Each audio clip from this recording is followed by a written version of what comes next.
मेरा नाम विनय है। माता पिता की मौत के बाद मैं मेहनत मजदूरी करके अपना जीवन यापन करता था। मैं एक साइट पर काम करने गया, वहां सैकड़ों मजदूर और कई इंजीनियर लगे हुए थे। मजदूरों में मर्द औरत दोनों थे। वे सब दूर दराज से आए थे, इसलिए ठेकेदार ने उनके रहने के लिए साइट पर ही कच्चे मकान बनवा दिए थे। मैं अपना काम पूरी मन मर्जी से करता था, इसलिए मैं ठेकेदार का बहुत चाहता था। मुझ में कमी थी तो सिर्फ यही कि मैं किसी की झूठी तारीफ नहीं कर पाता था, इसलिए 24 साल की उम्र होने के बावजूद मैं अकेला था। एक दिन मेरी नज़र पिंकी नाम की एक मजदूर लड़की पर पड़ी। 20 साल की पिंकी बहुत ही मेहनती लड़की थी। वह देखने में बहुत खूबसूरत थी, पर हालात की मारी वह बचपन में ही अनाथ हो गई थी और मजदूरी करके अपना गुजारा करती थी। पिंकी चरित्र की बिल्कुल साफ थी। बहुत से इंजीनियर और मजदूर उसकी भरी पूरी देह देखकर उस पर फिदा हो गए थे। कुछ लोग तो पैसे का भी लालच देते थे, पर वह जिस्म का सौदा करने के बजाय मजदूरी करना ठीक समझी थी। उसे मालूम था कि जिस्म का सौदा करके वह जवानी में तो ऐसो आराम की जिंदगी जी सकती है, पर उस सुख का अंत बहुत कष्टकारी होता है। मैंने पिंकी के बारे में सब कुछ पता लगा लिया था और मुझे अच्छे से मालूम था कि पिंकी को सिर्फ प्यार की ताकत से ही अपनाया जा सकता है। मैंने अपने दिल की बात ठेकेदार को बता दी, जिससे ठेकेदार मुझे उसी जगह रहने को बोलता जहां पिंकी काम कर रही होती थी, ताकि मैं ज्यादा से ज्यादा समय उसके साथ बिता सकूं और एक दिन उसके दिल में अपनी जगह बना लूं। पिंकी का शरीर बहुत आकर्षक और काम वासना से भरपूर था, पर दिन भर मेहनत करने के बाद वह रात को गहरी नींद में सो जाती थी। अकेले रहते हुए भी तन्हाई उससे कोसों दूर थी। इधर मेरे सिर पर प्यार का भूत सवार था, इसलिए मैं दिन भर काम करता, शरीर मेरा भी थका रहता था, पर रात की तन्हाई मुझे काट खाने को दौड़ती थी। क्योंकि मैंने अपनी आंखों में पिंकी को पाने का ख्वाब जो सजा रखा था। एक दिन मैंने पिंकी की तरफ देखा, पर जब पिंकी मेरी ओर देखने लगी तो मैंने नजरें घुमा ली। पर धीरे धीरे पिंकी समझ गई कि मैं उससे प्यार करता हूँ, क्योंकि यह लड़कियों का स्वभाव होता है कि वे मर्द की पहली नजर देखकर ही भाप लेती हैं कि सामने वाला उससे क्या चाहता है। मेरा जमीर इस बात की गवाही नहीं दे रहा था कि मैं सामने से अपने दिल की बात पिंकी से कह दूं। पर एक शाम को ठेकेदार ने पिंकी से बोल दिया, पिंकी, विनय तुझे बहुत पसंद करता है, लेकिन वो कुछ कह नहीं पाता है। तुम दोनों की जोड़ी बहुत अच्छी जमेगी, क्या ख्याल है तुम्हारा विनय के बारे में? इतना सुनकर पिंकी शर्माते हुए वहां से चली गई। ठेकेदार समझ गया कि पिंकी के दिल में भी मेरे लिए प्रेम है, नहीं तो वो उसकी बातों का बुरा मान गई होती। अब पिंकी मेरे चाल चलन पर ध्यान देने लगी।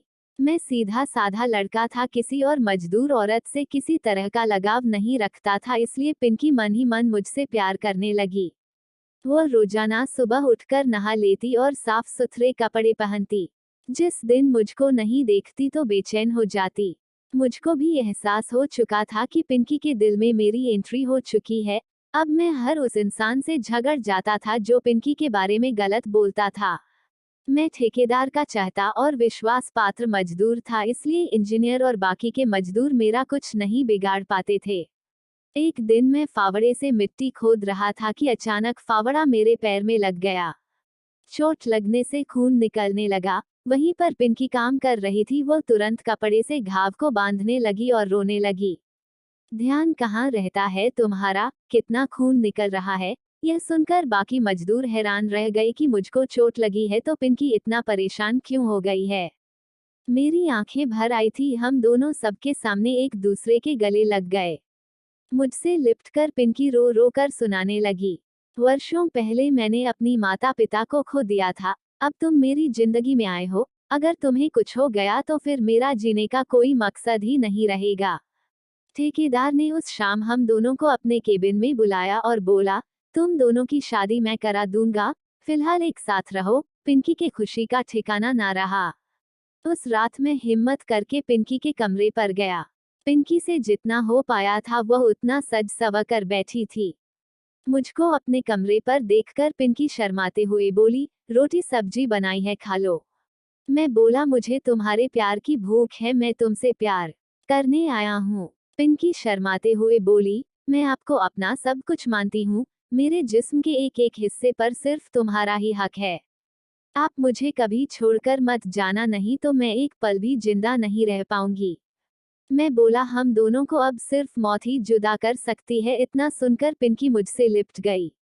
हम दोनों ने एक दूसरे पर चुंबन की बौछार कर दी। पिंकी को अपनी बाहों में भरकर मैं उससे जी भरकर प्यार करने लगा। उस छोटे से कमरे में पिंकी की शिशाकारियों साथ हम दोनों की काम वासना शांत हो गई। उस दिन से पिंकी मेरा भी खाना बनाती थी। काम खत्म होने के बाद मैं मार्केट से सब्जी, राशन, घर का सामान खरीद लाता था। धीरे धीरे समय बीतता गया। मैं 10वीं तक पढ़ा था, इसलिए ठेकेदारी के सारे दांव पेच जान चुका था। अब पिंकी मजदूरी नहीं करती थी, वो मेरे साथ साइड पर रहती और औरत मजदूरों की देखरेख करती थी। धीरे धीरे हमने एक अलग घर ले लिया। अब मैं ठेकेदार का सारा काम देखने लगा। ठेकेदार मुझे उसके बदले अच्छी पगार देने लगा। अब पिंकी घर पर ही रहती थी। एक बार साइड पर मेरी मुलाकात रीमा नाम की एक इंजीनियर से हुई। रीमा मेरा व्यवहार और पर्सनैलिटी देखकर आकर्षित हो गई। मैं भी रीमा की खूबसूरती और इंग्लिश बोलने की कला देखकर उस पर फिदा हो गया। धीरे धीरे मैं पिंकी को भूलकर रीमा के प्रेम जाल में फंस गया। हम दोनों एक दूसरे के साथ घूमने लगे। मैं दो दो दिन तक घर नहीं जाता था। पिंकी के फोन करने पर साइड पर होने का बहाना बनाता, लेकिन हकीकत में मैं रीमा के साथ होटल में गुलछर्रे उड़ा रहा होता था। एक रात जब मैं घर नहीं गया तो पिंकी साइड पर गई। वहां मजदूरों से पता चला कि मैं रीमा मैडम के साथ गाड़ी में बैठकर शाम को ही चला गया था। पिंकी को बहुत दुख हुआ। उस रात उसे नींद नहीं आई। सुबह होते ही वह साइड पर आई और मुझसे लिपटकर रोने लगी।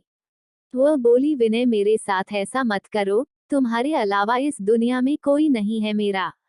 इस बात पर मैंने उसे कुछ पैसे देकर बोला, घर जाओ, आज शाम को आऊंगा रीमा को लेकर। ज्यादा चिंता मत करना, उसके आने से मुझे फायदा ही हुआ है, नुकसान नहीं। पिंकी बोली, अगर आज शाम को नहीं आओगे तो मुझसे बुरा कोई नहीं होगा, सोच लेना। इधर रीमा को जब पता चला कि साइड पर पिंकी आई थी तो वह मुझसे नाराजगी जाहिर करते हुए बोली, उसे इतना सिर पर मत चढ़ाओ, और आज शाम को घर जाने के लिए क्या बोले हो? आज शाम हमने फिल्म देखने का प्लान बनाया है ना। मैं रीमा को खोना नहीं चाहता था, इसलिए मैं रात को घर नहीं गया और रीमा के साथ फिल्म देखने चला गया। इस बात को पिंकी ने दिल पर ले लिया। अब वह समझ गई थी कि मैं उसकी जिंदगी में कभी वापस नहीं आऊंगा। इसलिए जिद में आकर उसने पंखे से लटक कर फांसी लगा ली। सुबह मैं जब घर गया तो पिंकी को पंखे से लटकता देखकर मेरा सिर चकरा गया। मैं तुरंत जमीन पर गिर गया और चिल्ला चिल्ला कर रोने लगा। पिंकी इतना बड़ा कदम उठा लेगी, मैंने शायद सपने में भी नहीं सोचा था।